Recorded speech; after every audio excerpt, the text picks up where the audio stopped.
1995 nang magdesisyong pumunta ng Amerika ang aktor para doon na manirahan. Naging matagumpay na real estate broker at agent si Gabby sa California. Noong ng 2008, naging usap-usapan ang balak na pagbabalik ni Gabby Concepcion sa bansa para gumawa ng pelikula at matapos ang 13 taon.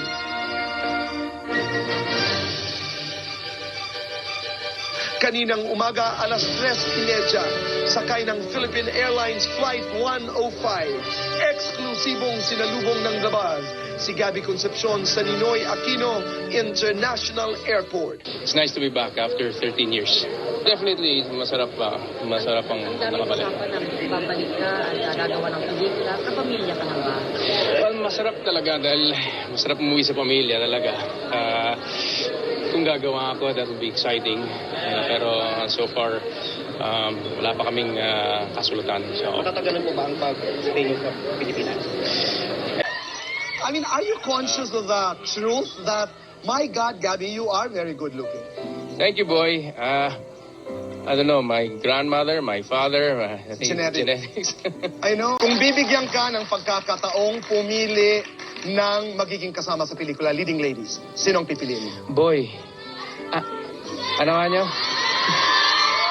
Narinig mo na, of course. Si Sharon has been part of my life. Hindi ko naman... You know, of course, I'd like to do a movie with her. I'd love to do a movie with Casey. She's my daughter, after all. If Sharon's the mother of my daughter. It would be nice if we could do something together. But of course, maraming intrigang papasok dyan.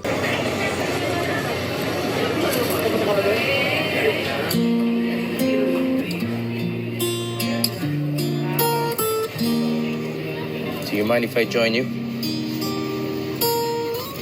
Ikaw naman.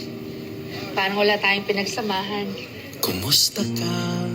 Ikaw ay walang pinag-iba. Ganyan ka rin nang tayo ay huling magkita. Tandang-tanda ko pa habang ako'y papalayo. Tinitingnan kita hanggang wala ka na. Kumusta ka? May ibang kislap ang iyong mata.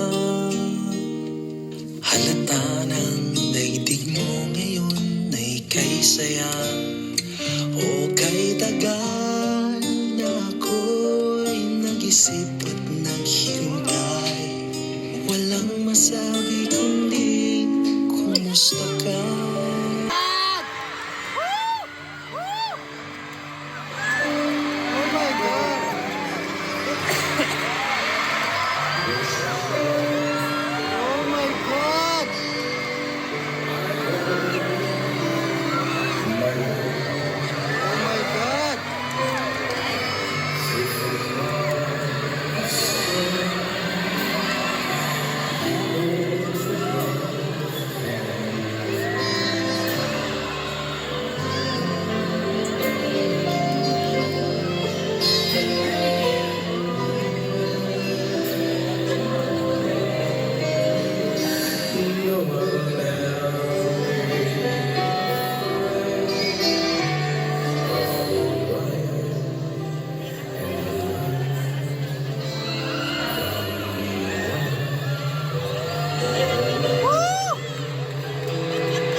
Sharon